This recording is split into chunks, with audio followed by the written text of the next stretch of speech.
Hello সবাইকে আসসালামু আলাইকুম। ওয়েলকাম করছি আমার ব্লগ পেজ শেজাস লাইফস্টাইলে। আশা করি সবাই অনেক ভালো আছেন। আমি আলহামদুলিল্লাহ অনেক ভালো আছি। অনেকেই হয়তোবা জানেন যে মাসব্যাপী চট্টগ্রামেও শুরু হয়ে গেছে অমর ২১শে বইমেলা, যেটা মূলত মাসব্যাপী একটা বইমেলা হয় চট্টগ্রামের কাজী দেউরিতে। এটা মূলত চট্টগ্রামের যে কাজী দেউরি রেডিসন মোড়টা হয় সেটার অপোজিটে আউটার যে স্টেডিয়ামটা থাকে সেটার মাঠেই মূলত প্রতি বছর হয়।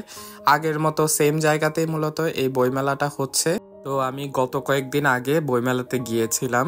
তো যাওয়ার পর দেখলাম যে একটা সাংস্কৃতিক অনুষ্ঠান হচ্ছে, যেখানে চট্টগ্রামে সবগুলো সিটি কর্পোরেশন স্কুলগুলো ছিল। তারপরে স্টেজের পাশাপাশি দেখলাম এখানে খাবারের ব্যবস্থা করা আছে, বিভিন্ন ধরনের স্টল আসছিল খাবারের। বইমেলায় ঘুরতে ঘুরতে ক্লান্ত হয়ে গেলে আপনারা এখান থেকে খাবার অর্ডার করে খেতে পারবেন। তো আমি কিছুক্ষণ দাঁড়িয়ে এখানে সাংস্কৃতিক অনুষ্ঠান উপভোগ করেছিলাম বইমেলায় ঢোকার আগে। তারপর সরাসরি বইমেলাতে গেলাম। তো এখানে প্রথমে একটা স্টলে ঢোকার পরে দেখলাম যে এখানে হরেক রকমের বইগুলো বিক্রি করছিল।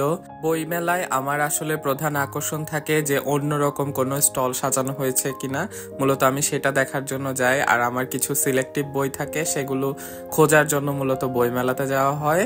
আর কিছু কিছু স্টল থাকে একটু অন্যরকম ভাবে থিম ওয়াইজ সাজানো হয়, সেগুলো দেখার জন্যই মূলত বইমেলার আকর্ষণটা আমার কাছে সবচাইতে বেশি থাকে। তো যাই হোক, একটা স্টলের কথা এবার না বললেই নয়। যদিও গতবার এবং এর আগে যতবারই বইমেলা হয়েছে আমি দেখেছি যে বিদ্যানন্দের স্টলটা একটু অন্যরকম থাকে অন্যান্য সব স্টলের থেকে।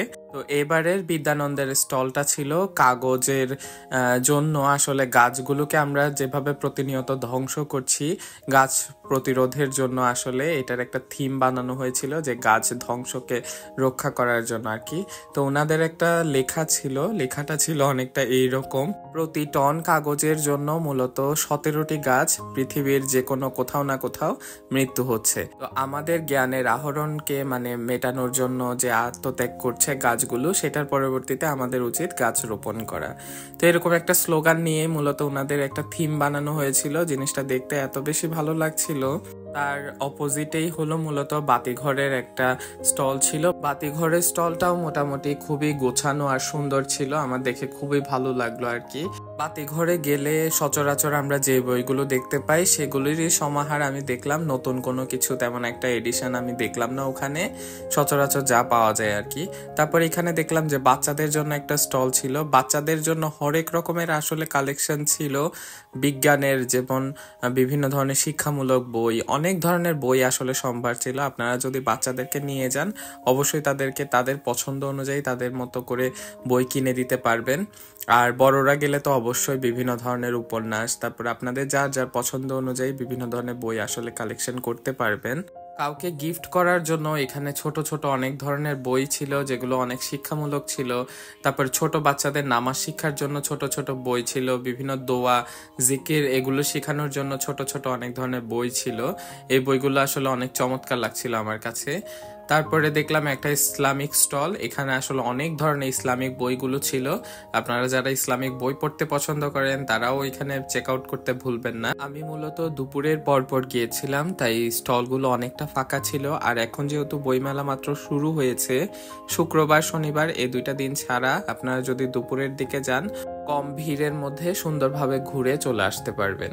তারপরে এখানে একটা আমার পছন্দের একটা স্টল ছিল, যেখানে আমার যত ধরনের পছন্দের বইগুলা ছিল সব এখানে সম্ভার ছিল। এই স্টলটা দেখে আমার এত ভালো লাগলো, যেমন এই গোরা বইটা, এটা আমার খুবই পছন্দের একটা বই। তারপরে এই প্রেমানল বইটা আমার কেনার ইচ্ছা ছিল কিন্তু কেনা হয়নি পরবর্তীতে। আর আমি কি কি বই কিনলাম সেগুলো আপনাদের সাথে পরবর্তীতে অন্য কোনো ভিডিওতে শেয়ার করার চেষ্টা করব। এই অভয়াচারিণী বইটা প্রথম খণ্ডটা আমি খুঁজে পাইনি। বইটা দেখে আমার খুবই ইন্টারেস্টিং মনে হয়েছিল, কিনতে চেয়েছিলাম কিন্তু প্রথম খণ্ড আমি খুঁজে পাইনি। তারপরে এই তো বিভিন্ন ধরনের স্টলগুলো ঘুরে ঘুরে দেখছিলাম, স্টলগুলো এত সুন্দর করে সাজানো হয়েছিল।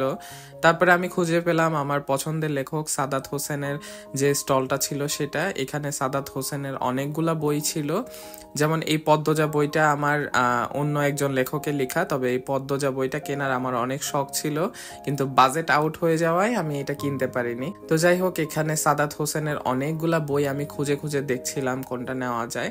সবগুলোই মোটামুটি আমার পছন্দের ছিল। তারপরে এই যে কাজল চোখের মেয়ে, এটা আমি নিয়েছিলাম। আপনাদের জন্য মেলায় একটা স্পেশাল বিনের ব্যবস্থা করা হয়েছে। আপনারা যত্রতত্র ময়লা না ফেলে এই স্পেশাল বিনটাতে অবশ্যই ফেলে আসবেন। তো যাই হোক, এটাই ছিল আমার আজকের ভিডিও। আশা করি ভিডিওতে দেখাতে পেরেছি বইমেলাটা আসলে কিভাবে এবার চট্টগ্রামে অনুষ্ঠিত হচ্ছে। ভিডিওটা ভালো লাগলে অবশ্যই একটা লাইক, কমেন্ট আর শেয়ার করে দিতে ভুলবেন না। সবাই ভালো থাকবেন, দেখা হচ্ছে আমার পরের ভিডিওতে। আল্লাহ হাফেজ।